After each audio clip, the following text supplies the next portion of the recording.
വിശ്വാസ സത്യങ്ങളിലേക്ക് വരികയാണ്. 91-ാമത്തെ ഖണ്ഡിക ആവിഷ്കൃത സത്യത്തിൻ്റെ ഗ്രഹണത്തിലും കൈമാറലിലും എല്ലാ ക്രിസ്തീയ വിശ്വാസികൾക്കും പങ്കുണ്ട്. ആവിഷ്കൃത സത്യത്തിൻ്റെ ഗ്രഹണത്തിലും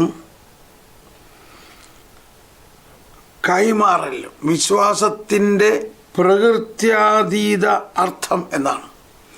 അപ്പോൾ നമ്മളിതിനു മുമ്പ് വിശ്വാസ സത്യങ്ങളെക്കുറിച്ച് പഠിച്ചു. വിശ്വാസ സത്യങ്ങളുടെ ആവിഷ്കരണം, ആ വെളിവാക്കൽ, അതിന് അതിൻ്റെ അടുത്ത ഒരു വളരെ പ്രധാനമായൊരു ഭാഗമാണ് പ്രകൃത്യാതീത അർത്ഥം. വിശ്വാസ സത്യങ്ങളുടെ പ്രകൃത്യാതീത അർത്ഥം. 91 ആവിഷ്കൃത സത്യത്തിൻ്റെ ഗ്രഹണത്തിലും കൈമാറലിലും എല്ലാ ക്രിസ്തീയ വിശ്വാസികൾക്കും പങ്കുണ്ട്. തങ്ങളെ പഠിപ്പിക്കുകയും സത്യത്തിൻ്റെ സാകല്യത്തിലേക്ക് നയിക്കുകയും ചെയ്യുന്ന പരിശുദ്ധാത്മാവിൻ്റെ അഭിഷേകം സ്വീകരിച്ചവരാണവർ. ആരാണവർ? വിശുദ്ധ ജോൺ ഓഫ് ദ ക്രോസ് മാത്രമല്ല, നമ്മളെല്ലാവരും. അതാണ്, എല്ലാ ക്രിസ്തീയ വിശ്വാസികൾക്കും പങ്കുണ്ട്. നമ്മളെല്ലാവരും, ഏറ്റവും സാധാരണക്കാരായ നമ്മളെല്ലാവരിലും ആവിഷ്കൃത സത്യത്തിൻ്റെ ഗ്രഹണം അത് ഗ്രഹിക്കാൻ നമുക്ക് പരിശുദ്ധാത്മാവ് നമ്മുടെ ആത്മാവിന് കഴിവ് നൽകുന്നു. അതിൻ്റെ കൈമാറൽ, അത് നമ്മളിലേക്കും നമ്മളിൽ നിന്ന് മറ്റുള്ളവരിലേക്കും എല്ലാ ക്രിസ്തീയ വിശ്വാസികൾക്കും പങ്കുണ്ട്. തങ്ങളെ പഠിപ്പിക്കുകയും എന്ന് എഴുതിയിട്ട് അവിടെ 53 എന്ന നമ്പർ ഇട്ടിരിക്കുന്നതിൻ്റെ അർത്ഥം എന്താണ്? അതിൻ്റെ അടിക്കുറിപ്പിൽ 1 യോഹന്നാൻ 2:27 കാണാം. ക്രിസ്തുവിൽ നിന്നും നിങ്ങൾ സ്വീകരിച്ച അഭിഷേകം നിങ്ങളിൽ നിലനിൽക്കുന്നു, അതിനാൽ മറ്റാരും നിങ്ങളെ പഠിപ്പിക്കേണ്ടതില്ല. അവൻ്റെ അഭിഷേകം എല്ലാ കാര്യങ്ങളെയും കുറിച്ച് നിങ്ങളെ പഠിപ്പിക്കും. അത് സത്യമാണ്, വ്യാജമല്ല. അവൻ നിങ്ങളെ പഠിപ്പിച്ചതനുസരിച്ച് നിങ്ങൾ അവനിൽ വസിക്കുവിൻ. ജ്ഞാനസ്നാനത്തിലൂടെയും സ്ഥൈര്യലേപനത്തിലൂടെയും വിശുദ്ധ കുർബാനയിലൂടെയും നമ്മളിലേക്ക് പരിശുദ്ധാത്മാവ് നൽകിയിരിക്കുന്ന അഭിഷേകം നമ്മളിൽ നിലനിൽക്കുന്നു.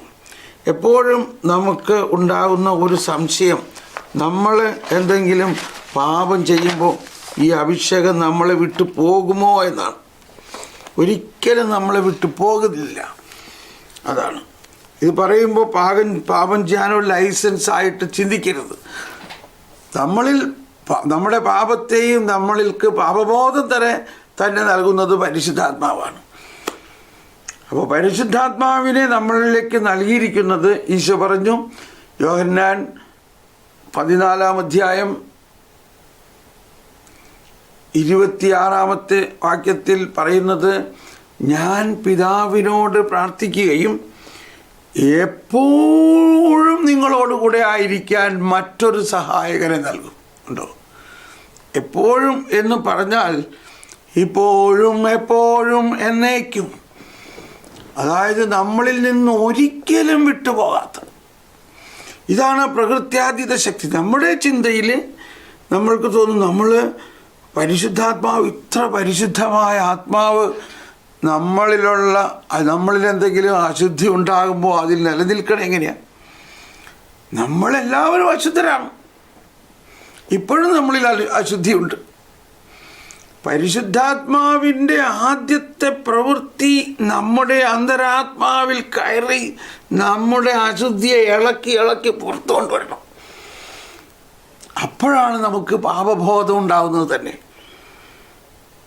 ഉണ്ടോ? എന്താ പറഞ്ഞത്? നമ്മുടെ അന്തരാത്മാവിൽ കയറ്റി അവിടെ കടന്നുകൂടിയിരിക്കുന്ന അശുദ്ധിയെ പുറത്തു കൊണ്ടുവരണം.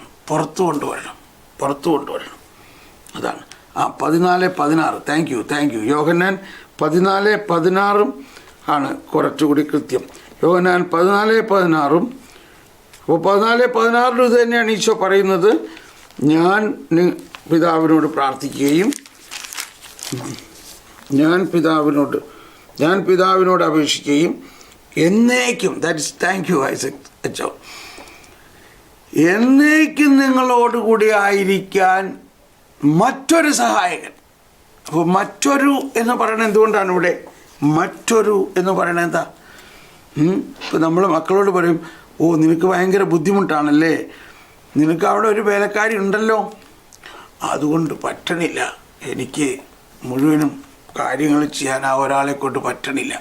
ഓക്കെ എന്നാൽ ഞാൻ മറ്റൊരാളെ കൂടി അയക്കാം. അപ്പം മറ്റൊരു എന്ന വാക്ക് പറയുമ്പോൾ തന്നെ അതിൽ നിന്നും മനസ്സിലാക്കേണ്ടത് ഒരു സഹായകൻ അവിടെ ഉണ്ട്. അതാരാണ് ആ ഒരു സഹായകൻ? ഈശോ തന്നെയാണ്. ആ ഈശോ ആകുന്ന നമ്മുടെ സഹായകൻ ആദ്യം ചെയ്യുന്നത് എന്താണ്? പിതാവിനോട് പ്രാർത്ഥിക്കുന്നു. കണ്ടോ, ഈശോ പ്രാർത്ഥിക്കുന്നു എന്നത് വലിയൊരു ആശയമാണ്. നമ്മളെപ്പോഴും നമ്മുടെ പ്രാർത്ഥനയാണ് ശ്രദ്ധിക്കുന്നത് മുഴുവനും. നമ്മളിപ്പോൾ പ്രകൃത്യാതീത ശക്തിയെക്കുറിച്ചാണ് പറയണത്. നമ്മുടെ പ്രാർത്ഥന നാച്ചുറലായിട്ടുള്ളൊരു പ്രയറാണ്. പ്രകൃത്യാതീത പ്രാർത്ഥന എന്താണ്? നമ്മളിൽ വസിക്കുന്ന ഈശോ പ്രാർത്ഥിക്കുന്നു. എന്താണ് ഈശോ ആദ്യം പ്രാർത്ഥിക്കുന്നത്? ഞാൻ പിതാവിനോട് അപേക്ഷിക്കുകയും, ഷുവറാണ് ഈശോ പ്രാർത്ഥിച്ചാൽ എന്താണ്? നിങ്ങളെ സഹായിക്കാൻ മറ്റൊരു സഹായകനെ അവിടെ നിന്ന് നിങ്ങളിലേക്ക് അയക്കുകയും ചെയ്യും. അപ്പോൾ ആ പരിശുദ്ധാത്മാവിനെ ഇനി ആ പരിശുദ്ധാത്മാവ് എന്ത് ചെയ്യും? ആ പരിശുദ്ധാത്മാവ് നമുക്ക് വേണ്ടി പ്രാർത്ഥിക്കും. സ്നേഹമുള്ളവരെ, ഞാൻ പറയാം, എനിക്ക് ഒരു 6 വർഷം അല്ലെങ്കിൽ ഒരു 7 വർഷമായിട്ട്, ആ 7 വർഷം ഒന്ന് കൂട്ടാം, 7 വർഷമായിട്ട് എൻ്റെ പ്രാർത്ഥനയിൽ ഭയങ്കര ഒരു ഉയർച്ച എനിക്ക് കിട്ടിയത് ഈ തരത്തിൽ എൻ്റെ പ്രാർത്ഥന നീങ്ങിയതിലൂടെയാണ്.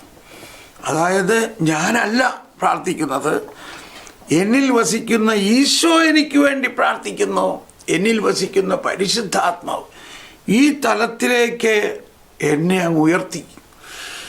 ദൈവമേ, എന്തോ ഒരു വലിയ കാര്യങ്ങളാണ് പരിശുദ്ധാത്മാവും ഈശോയും എൻ്റെ അകത്ത് പറഞ്ഞു തരുന്നതും. എന്തോ ഒരു വലിയ കാര്യങ്ങളാണ്. എനിക്കതൊന്നും മുഴുവൻ പറയാനേ പറ്റില്ല, കാരണം പറഞ്ഞാൽ ആർക്കും മനസ്സിലാകില്ല.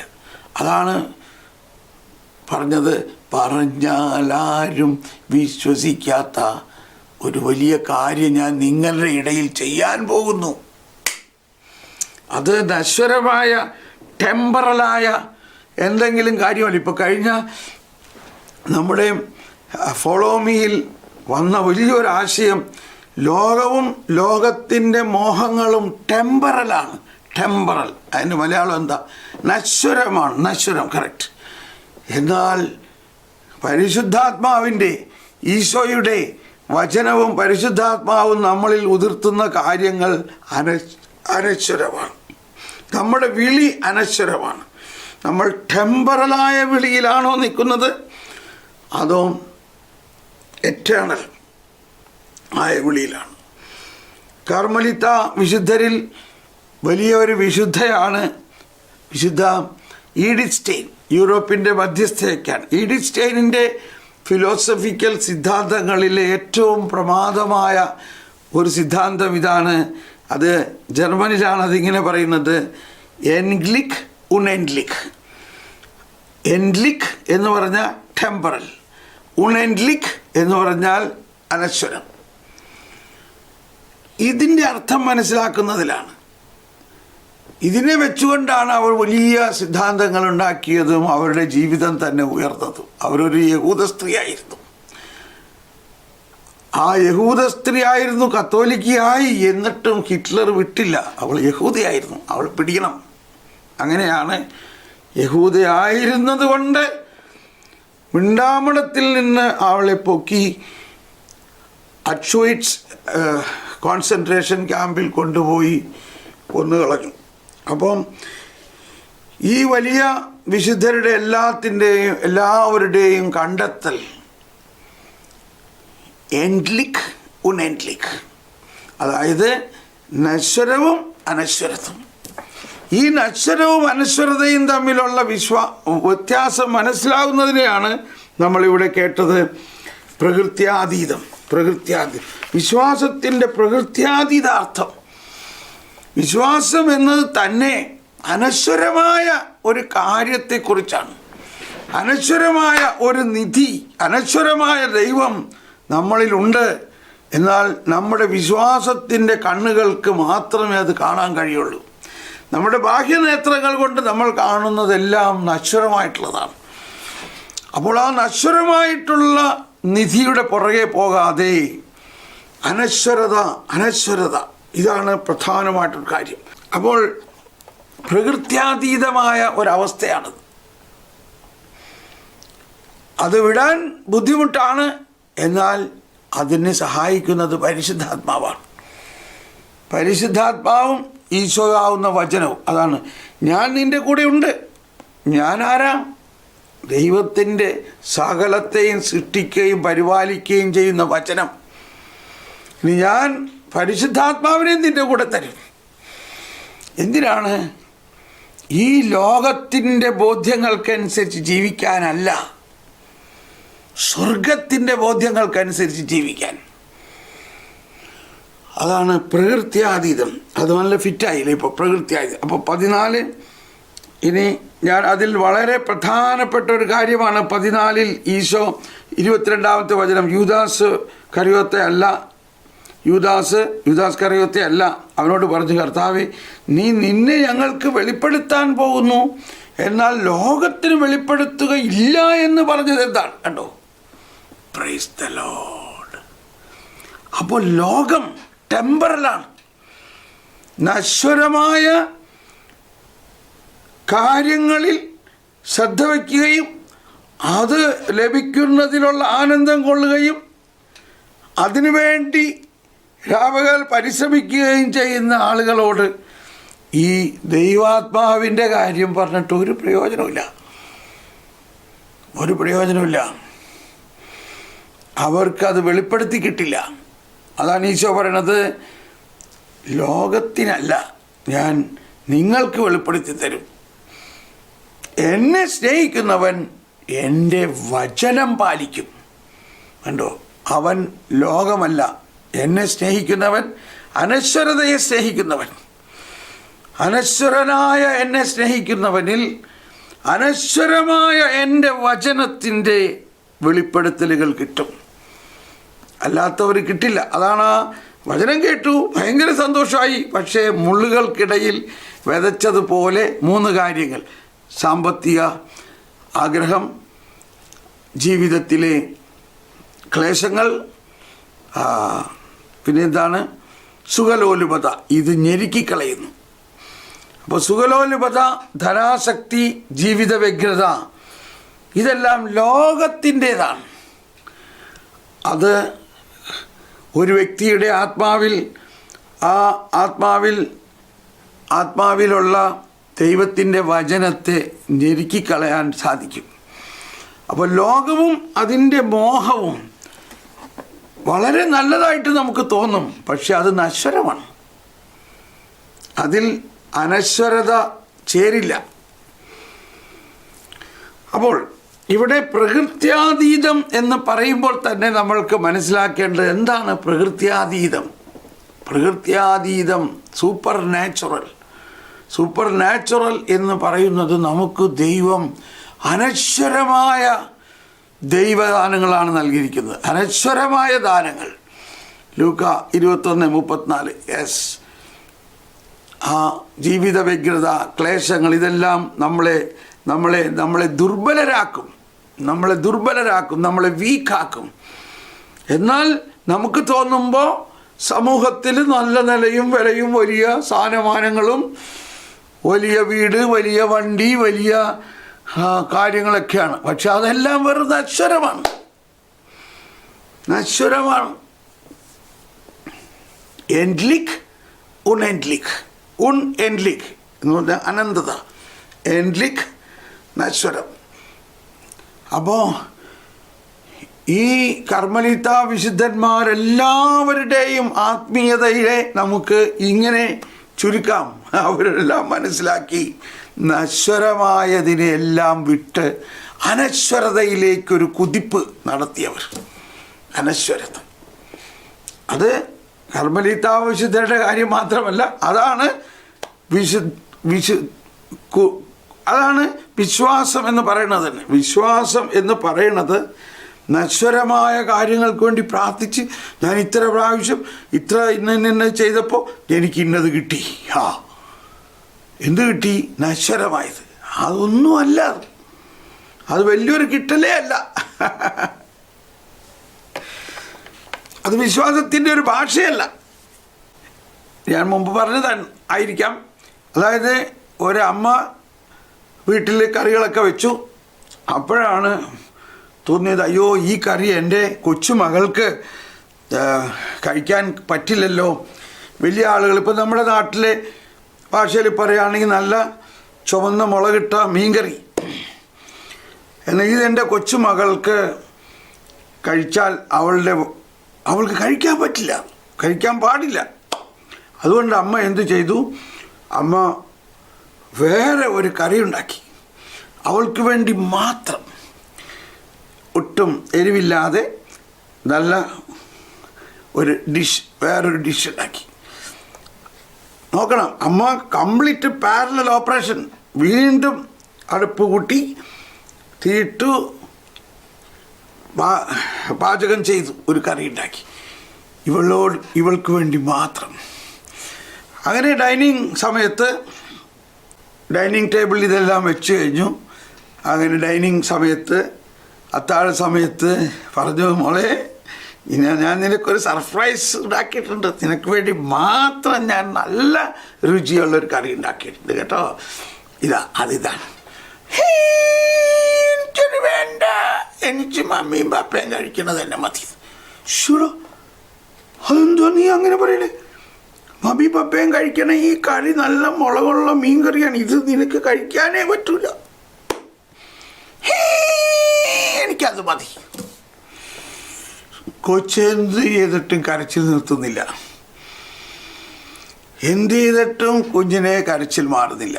കുഞ്ഞ് പറയാണ്, എനിക്ക് മമ്മിയും പപ്പയും കഴിക്കണ കറി തന്നെ മതി, എനിക്ക് വേറെ ഒന്നും വേണ്ട. മമ്മി കുറേ പ്രാവശ്യം പറഞ്ഞത് നിനക്ക് വേണ്ടി ഞാൻ ഉണ്ടാക്കിയതാണ്. അവസാനം പപ്പ പറഞ്ഞു, നീ അത് ചോദിക്കണത് കൊടുത്ത് കേസ് അവസാനിക്കട്ടെ, അല്ലെങ്കിൽ അതൊന്നും കഴിച്ചില്ല എന്ന് വരും. അങ്ങനെ അത് ചോദിച്ച കറി കൊടുത്തു.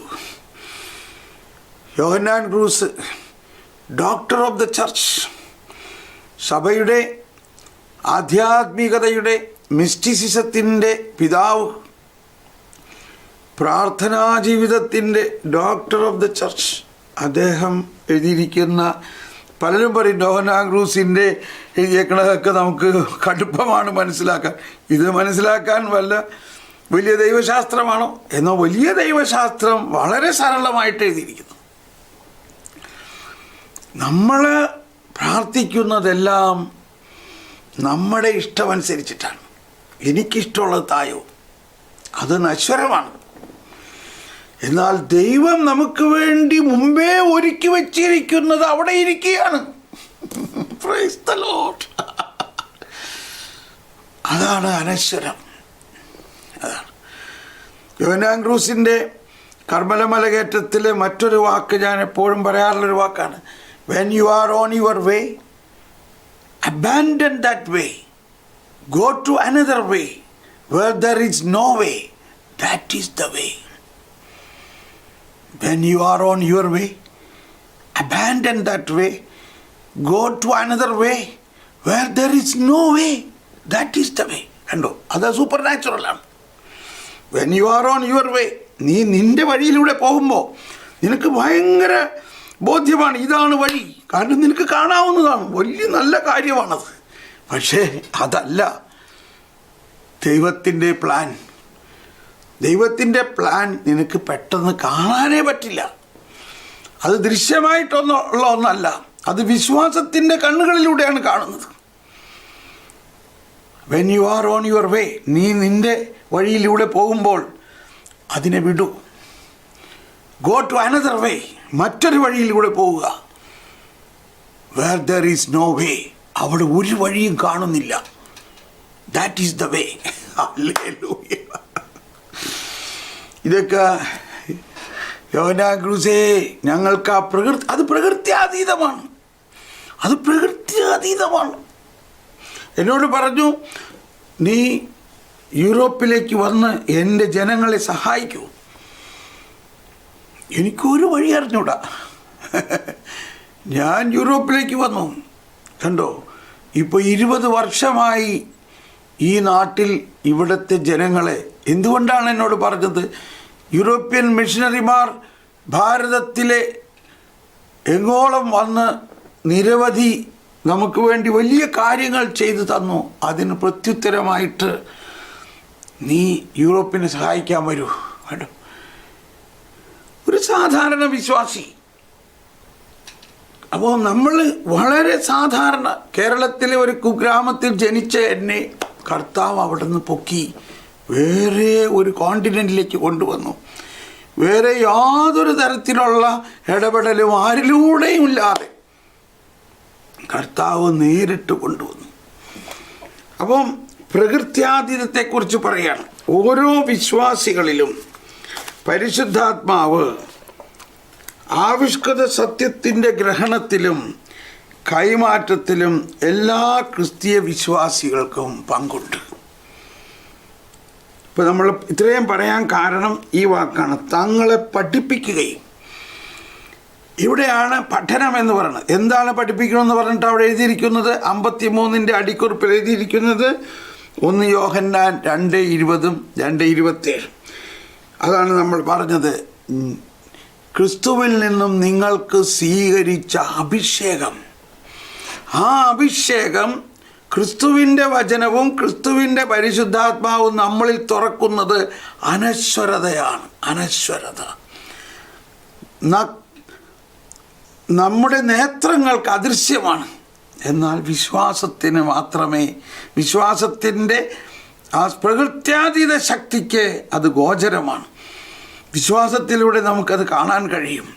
വിശ്വാസത്തിലൂടെ നമുക്കത് കാണാൻ കഴിയും. അതാണ് പ്രകൃത്യാതീതം. പ്രകൃത്യാതീതം, സൂപ്പർ നാച്ചുറൽ. നമുക്കറിയാം, കാറ്റഗിസത്തിൽ മാമോദിസയെക്കുറിച്ച് പറയുന്ന ഭാഗത്ത് പറയുന്നുണ്ട്, ഒരു ക്രിസ്തീയ ജീവിതം എന്ന് പറയുന്നത് തന്നെ 1266 അവസാനത്തെ ലൈൻ പറയുന്നത്, അങ്ങനെ ക്രൈസ്തവൻ്റെ അതിസ്വാഭാവിക ജീവിതത്തിൻ്റെ സംവിധാനം മുഴുവനും മാമോദീസായിൽ വേരൂന്നിയിട്ടുള്ളതാണ്. ക്രൈസ്തവ ജീവിതം, സാധാരണ ക്രൈസ്തവ ജീവിതം തന്നെ മാമോദീസായിലൂടെ നമ്മിൽ തുറക്കപ്പെടുന്നത് ഒരു സൂപ്പർ നാച്ചുറൽ ഫിനോമിനയാണ്. ഒരു സൂപ്പർ നാച്ചുറൽ ഫിനോമിനയാണ് ക്രൈസ്തവൻ്റെ അതിസ്വാഭാവികം, സൂപ്പർ നാച്ചുറൽ, പ്രകൃത്യാതീത ജീവിതത്തിൻ്റെ സംവിധാനം. ഓക്കെ, അപ്പോൾ ഇവിടെയാണ് നമ്മളുടെ വിളി. Follow me. നമ്മുടെ വിളിയിൽ നമ്മൾ മനസ്സിലാക്കണം, നമ്മുടെ വിളി ഈ ലോകത്തിൻ്റെ നശ്വരതയിൽ ലക്ഷ്യം വെച്ചുകൊണ്ടല്ല, അനശ്വരതയെ ലക്ഷ്യം വെച്ചുകൊണ്ടാണ്. ഓക്കെ, ഇനി നമ്മൾക്ക് അടുത്തത് സത്യത്തിൻ്റെ സാകല്യത്തിലേക്ക് നയിക്കുകയും ചെയ്യുന്നു. 54 പറയുന്നത് യോഹന്നാൻ 16:30 16:13. യോഹന്നാൻ 16:13.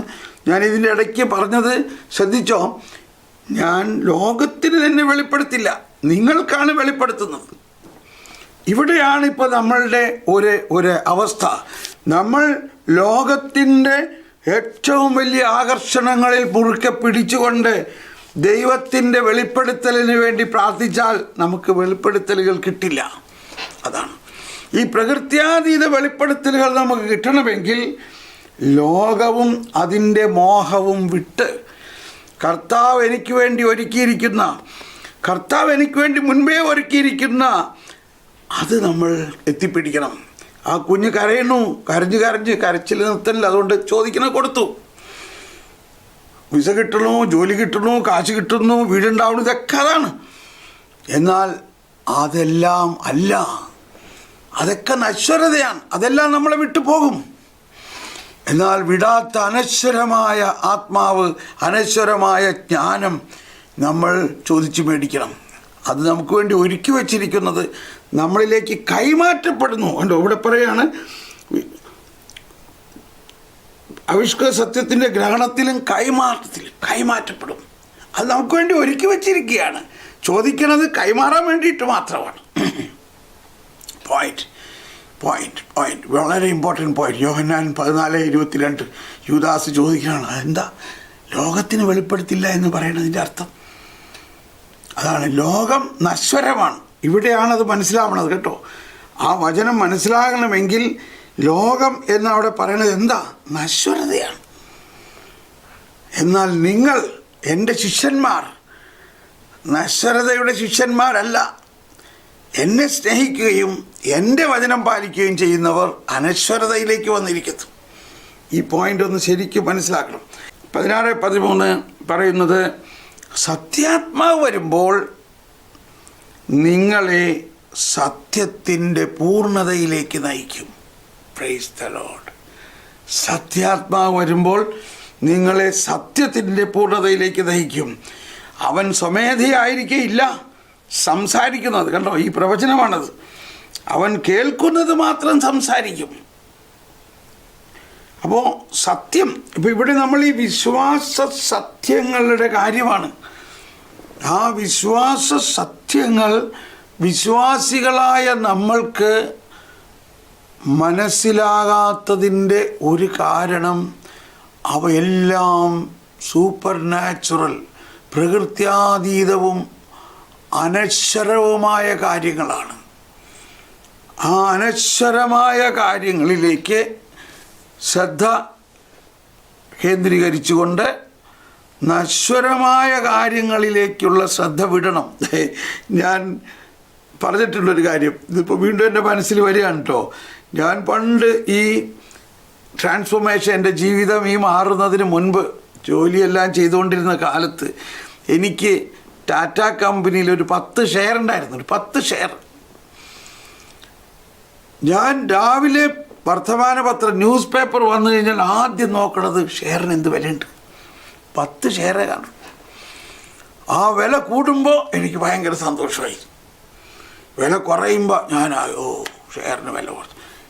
ഒരു കാര്യവുമില്ല, അതുകൊണ്ട് അന്നത്തെ ദിവസം എനിക്ക് ഒരു പ്രയോജനമില്ല. പക്ഷെ എൻ്റെ മനസ്സിൽ ലക്ഷ്യം എന്താ?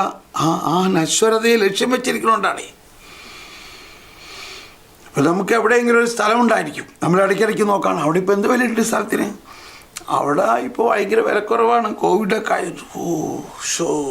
ആകെ പ്രയാസമായി, കാരണം സ്ഥലത്തിന് വില കുറച്ചു. നമ്മുടെ അകത്ത് മുഴുവനും ഒരു സ്പെക്കുലേഷനാണ്. നശ്വരമായ ഒരു സമ്പത്ത് നമുക്കുണ്ടെങ്കിൽ അതിനെക്കുറിച്ച് അതിൻ്റെ വില കൂടിയോ കുറഞ്ഞോ എന്ന് നമ്മൾ, എന്നാൽ ഒരിക്കലും വില കുറയാത്ത ഒരു സമ്പത്താണ് വിശ്വാസവും ജ്ഞാനവും. ഹല്ലേലൂയ. കാരണം അത് നശ്വരമാണ്. ഹല്ലേലൂയ. അതാണ് ധനസമ്പാദനം. ജ്ഞാനം 8:5. ധനസമ്പാദനം മനുഷ്യർക്ക് അഭികാമ്യമാണെങ്കിൽ സകലതും സാധ്യമാക്കുന്ന ജ്ഞാനത്തിൽ ഉപരി ധനം എന്തുണ്ട്? ഹല്ലേലൂയ. സകലതും സാധ്യമാകും. നമ്മുടെ സകല ആവശ്യങ്ങളും നടക്കും. പക്ഷെ അത് അനശ്വരമാണ്, അക്ഷയമായ നിധിയാണ്. ജ്ഞാനം 7:14. അത് അക്ഷയനിധിയാണ്. അത് ചിന്തിച്ചവർ ദൈവത്തിൻ്റെ സൗഹൃദം നേടുന്നു. അത് അക്ഷയനിധിയാണ്, അത് അക്ഷയമാണ്, അത് അനശ്വരമാണ്. അത് സിദ്ധിച്ചവർ ദൈവത്തിൻ്റെ സൗഹൃദം, ദൈവമായിട്ട് ഒരു ഇൻറ്റിമസിയിലേക്ക് വരുന്നു. സ്നേഹമുള്ളവരെ, ഇന്ന് നമ്മുടെ കുടുംബങ്ങളിലും നമ്മുടെ മക്കളുടെ ജീവിതത്തിലും എല്ലാമുള്ള വരണ്ട അവസ്ഥ. ഇപ്പോൾ പല മാതാപിതാക്കളും, ഞാൻ പല പ്രാവശ്യം പറഞ്ഞതാണ്, മാതാപിതാക്കളുടെ ഏറ്റവും വലിയ ടെൻഷൻ പിള്ളേർക്ക് വിശ്വാസമില്ല. അവർ നമ്മൾ പറയുന്നത് കേൾക്കുന്നുമില്ല. അവരവരുടെ ജീവിതം അവരിഷ്ടമുള്ള മാതിരിയൊക്കെ ജീവിച്ചു പോകുന്നു. കാരണം നമ്മൾ തന്നെയാണ്. യൂത്തിന് ധ്യാനം നടത്തിയതുകൊണ്ട് പ്രയോജനമില്ല. അവിടെ ധ്യാനം കൂടെ വരണില്ല. ഐ ഡോണ്ട് വാണ്ട് ടു, എനിക്കതൊന്നും വേണ്ട എന്ന് പറയും. ഇതൊക്കെ എനിക്കറിയാം, അമ്മയും പപ്പയും എന്നെ പഠിപ്പിക്കൊന്നും വേണ്ട. എന്തു ചെയ്യും?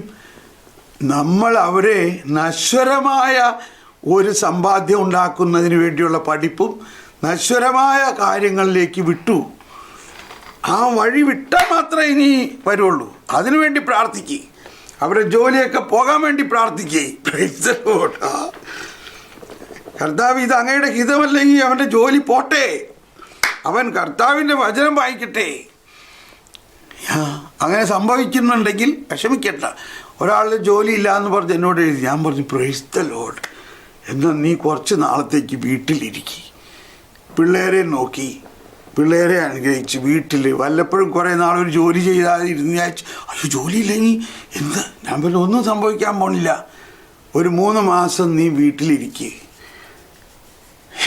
അവനിത് പറഞ്ഞു ബ്രദർ അങ്ങനെ പറയണേ, പ്രാർത്ഥിക്കും ബ്രദർ എനിക്ക് ജോലി കിട്ടാൻ. ഇല്ല മോനെ, ഞാൻ പ്രാർത്ഥിക്കണത് നിനക്കൊരു 3 മാസത്തേക്ക് ഒരു ജോലിയും കിട്ടരുത്.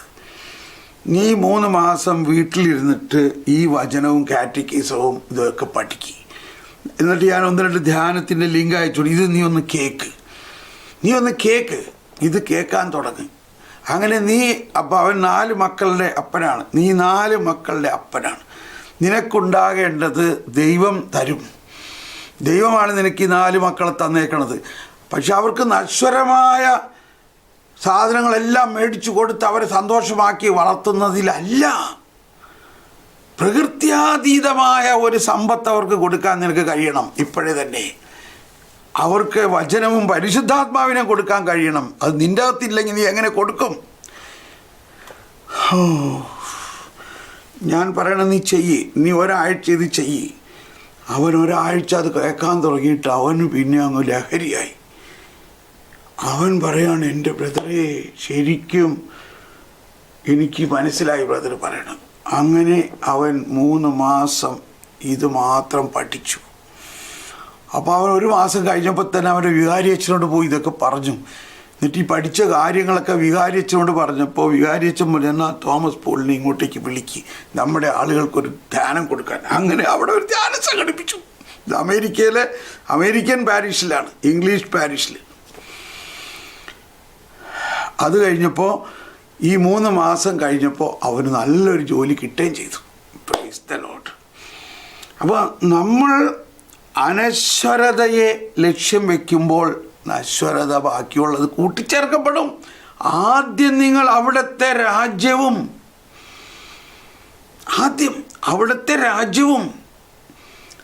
അവിടുത്തെ നീതിയും കണ്ടെത്തുക. അത് ഈ ലോകത്തിൻ്റെ പ്രത്യയശാസ്ത്രമല്ല, അത് ദൈവത്തിലെ വിശ്വാസമാണ്. നമ്മളുടെ കാറ്റക്കിസം പഠിപ്പിക്കുന്ന ടീച്ചർമാർ വളരെ നല്ലവരായിരിക്കാം, പക്ഷെ അവർ ഈ കാറ്റക്കിസം പുസ്തകം പോലും കണ്ടിട്ടില്ലെങ്കിൽ എന്ത് ചെയ്യും? മതബോധന അധ്യാപകർ 10ാം ക്ലാസ്സിൽ പഠിപ്പിക്കുന്ന ഒരു സഹോദരി പറയണം, അതെന്താ ബ്രദർ ഈ കാറ്റക്കിസം ഓഫ് കാത്തലിക് ചർച്ച് എന്ന് പറഞ്ഞു. ഞാനത് ഇന്നവരെ കണ്ടിട്ടില്ല. 10ാം ക്ലാസ്സിൽ കാറ്റക്കിസം പഠിപ്പിക്കുന്ന ഒരു ടീച്ചറിന് ഈ കത്തോലിക്ക മതബോധന ഗ്രന്ഥം ഇന്നേവരെ അവർ കണ്ടിട്ടില്ല. എന്ത് ചെയ്യാൻ പറ്റും? നമ്മൾ അവർക്ക് കൊടുക്കേണ്ട ഫോർമേഷൻ്റെ സൃഷ്ടിച്ച അവസ്ഥയാണ്. അത് വളരും സാവധാനം ഇതെല്ലാം ശരിയാവും. അപ്പം എന്താണ് ഇവിടെ പറയുന്നത്? സത്യത്തിൻ്റെ സാകല്യത്തിലേക്ക് നയിക്കുകയും ചെയ്യുന്നു. സത്യത്തിൻ്റെ പൂർണ്ണത, സത്യാത്മാവ് വരുമ്പോൾ സത്യത്തിൻ്റെ പൂർണ്ണതയിലേക്ക് നയിക്കുകയും ചെയ്യുന്നു.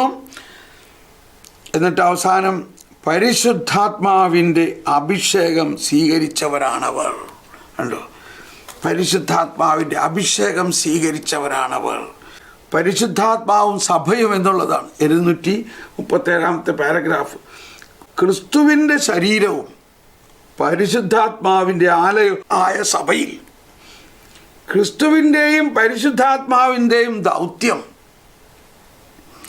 പൂർണ്ണതയിലെത്തുന്നു. കണ്ടോ? നമ്മളിപ്പോഴും ഒരു അപൂർണമായ ഒരു ശുഷ്കിച്ച അവസ്ഥയിലാണ്. ആത്മാവിൻ്റെ പൂർണ്ണമായ ലയനം, ക്രിസ്തുവിനെക്കുറിച്ചുള്ള പൂർണ്ണമായ അറിവ് നമ്മൾക്ക് ദൈവം തന്നിട്ടുണ്ട്. പക്ഷേ അതിലേക്ക് നമ്മൾ വളരണം. അതാണ് സൂപ്പർ നാച്ചുറൽ എന്ന് പറയുന്നത്. പ്രകൃത്യാതീതമായ ആവിഷ്കൃത സത്യത്തിൻ്റെ ഗ്രഹണത്തിലും അത് ഗ്രഹിക്കണം. അത് ഗ്രഹിക്കണമെങ്കിൽ നമ്മൾ ഈ കാറ്റക്കിസം പഠിക്കണം. ശരിക്കും ഇത് മാത്രമാണ് നമ്മളെ സഹായിക്കുന്നത്. ഇതിനകത്ത് വറ്റിക്കാൻ ഡോക്യുമെൻസിൽ ആവശ്യമായിട്ടുള്ള കാര്യങ്ങളും സഭയുടെ പ്രബോധനങ്ങളിലെ കാര്യങ്ങളും സഭാപിതാക്കന്മാരുടെ കാര്യങ്ങളും എല്ലാം ഇതിൽ പറഞ്ഞിട്ടുണ്ട്.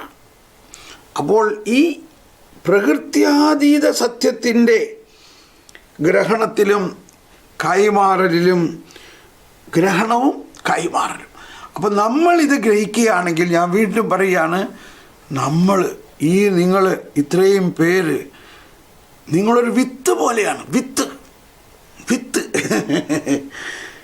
നിങ്ങൾ ഇപ്പോൾ 153ാമത്തെ എപ്പിസോഡാണിത്. ഞാൻ പറഞ്ഞു, നിങ്ങളിതിനകത്ത് ആദ്യ ഭാഗങ്ങൾ കേൾക്കാത്തവർ അത് കേൾക്കണം. അത് വളരെ മനോഹരമാണ്. നമ്മൾ ആ കാറ്റക്കിസത്തിൽ ആ വറ്റിക്കാൻ സഭയെക്കുറിച്ചും മതബോധനം ഇന്ന് എന്നുള്ള കാര്യത്തെക്കുറിച്ചുമൊക്കെ പറഞ്ഞിട്ടുള്ളത്, ക്രിസ്റ്റോസെൻട്രിസിറ്റിയൊക്കെ പറഞ്ഞിട്ടുള്ളത് നിങ്ങൾ കേൾക്കണം. അങ്ങനെ കേട്ടിട്ട് നിങ്ങളുടെ ഹൃദയം ഈ പ്രകൃത്യാതീത സത്യങ്ങളുടെ ഒരു ഖജാന, ഒരു നിധിയാക്കി മാറ്റി കഴിയുമ്പോൾ നിങ്ങളിൽ നിന്ന് അത് താനെ കവിഞ്ഞ് മറ്റുള്ളവരിലേക്ക് ഒഴുകും. അതാണ് പറയുന്നത്. സഭയുടെ എല്ലാ ക്രിസ്ത്യാനികൾക്കും, ഇത് മാർപ്പാപ്പയായാലും ബിഷപ്പായാലും വൈദികനായാലും സന്യസ്തരായാലും സാധാരണക്കാരായാലും നമ്മൾ സ്വീകരിച്ചിരിക്കുന്നത് ഒരേ മാമോദീസയാണ്. ഒരേ ക്രിസ്തുവാണ്, ഒരേ പരിശുദ്ധാത്മാവാണ്, ഒരേ ത്രിത്വൈക ദൈവമാണ്. നമ്മൾ ഓരോരുത്തരിലും ദൈവം വലിയ കാര്യങ്ങൾ ചെയ്യാൻ നേരത്തെ പദ്ധതിയിട്ടിട്ടുണ്ട്. ഈ സ്ഥാനമാനങ്ങളെല്ലാം സഭയുടെ വളർച്ചയ്ക്ക് ആവശ്യമായിട്ടുള്ള അവരുടെ വിളി അനുസരിച്ചിട്ടാണ്. എന്നാൽ ത്രിത്വൈക ദൈവത്തിൻ്റെ രഹസ്യങ്ങളുടെ ഉൾക്കാഴ്ച കിട്ടുന്ന കാര്യത്തിൽ അതിലൊരു ബന്ധവുമില്ല. ആ ഉൾക്കാഴ്ച പലപ്പോഴും ഏറ്റവും ഒരു സ്ഥാനമാനവും ഇല്ലാത്ത സാധാരണക്കാരിലാണ് നമ്മൾ കാണുന്നത്. അക്ഷരാഭ്യാസം പോലും ഇല്ലാത്ത പലരിലും ത്രിത്വൈക ദൈവത്തിൻ്റെ വലിയ രഹസ്യം. ഉദാഹരണം, വിശുദ്ധ കുപ്പർട്ടീനോ, ജോസഫ് കുപ്പർട്ടീനോ, ഒന്നിനും കൊള്ളില്ല എന്ന് പറഞ്ഞുകൊണ്ട് തൊഴുത്തിൽ ചാണകം വാരാൻ വെച്ചിരുന്ന അയാൾക്കാണ് ത്രിത്വത്തെ രഹസ്യങ്ങളും പറക്കുന്ന വിശുദ്ധനായിട്ട് മാറിയത്. എന്ന പോലെ നമ്മുടെ ജീവിതത്തിൽ പ്രകൃത്യാതീതമായ ഒരു നിധി ദൈവം തന്നിട്ടുണ്ട്, വിശ്വാസത്തിൻ്റെ നിധി. ഒന്ന് മുറുക്കെ പിടിക്കൂ. ഈ വചനം ഒന്നുകൂടി ഓർക്കൂ. ഈശോ പറയാണ്, ഞാൻ നിങ്ങൾക്കാണിതെല്ലാം വെളിപ്പെടുത്തി തരുന്നത്, ലോകത്തിനല്ല. അതിൻ്റെ അർത്ഥം ഇപ്പം മനസ്സിലാക്കണം, ഇങ്ങനെ മനസ്സിലാക്കണം. നിങ്ങൾ നശ്വരരല്ല, നിങ്ങൾ അനശ്വരതയിലേക്കാണ് വിളിച്ചിരിക്കുന്നത്. അതുകൊണ്ട് ഇനി നമ്മുടെ മാമോദീസായിൽ തന്നെ അനശ്വരമായ നിധി സ്ഥൈര്യലേപനത്തിലൂടെയും നമ്മെ ജീവിപ്പിക്കുന്ന താവിശംശിയായ കൃപാപരം അവിടുത്തെ കാരുണ്യത്താൽ നാം എല്ലാവരിലും സമ്പൂർണ്ണമാകട്ടെ. കണ്ടോ, എന്താ നശ്വരമാണോ? അത് അല്ല, അനശ്വരമായ നിധി നമുക്ക് തന്നു. സർവജ്ഞനായ ഭരണകർത്താവും അവിടുത്തെ അങ്ങയുടെ ഭവനത്തിൽ വസിക്കുന്നവരുടെ വിസ്മയനീയനായ പരിപാലകനും സകല സൗഭാഗ്യങ്ങളുടെയും ഉറവിടവുമായ ദൈവമേ, അങ്ങയുടെ സ്വഭാവം അനുസരിച്ച് കണ്ടോ വിസ്മയനീയമായ നിധി നമുക്ക് കിട്ടിയിരിക്കുന്നു. നമുക്കതൊന്ന് സ്വീകരിച്ചുകൊണ്ട് നമുക്കൊരു നിമിഷം നമ്മുടെ ഹൃദയത്തിൽ ഈ നിധി കിട്ടിയിരിക്കുന്നു. അനശ്വരമായ നിധി നമ്മൾക്ക് കിട്ടിയിരിക്കുന്നു. പക്ഷെ അത് തുറക്കപ്പെടുന്നില്ല. അതിലേക്ക് നമ്മുടെ കണ്ണ് പോകാത്തത് നമ്മൾ നശ്വരമായ ദൃശ്യമായ കാര്യങ്ങളിൽ വ്യാപൃതരായി കിടക്കുന്നു. നമുക്കതിനെ അങ്ങ് ഉപേക്ഷിക്കും. Thank you.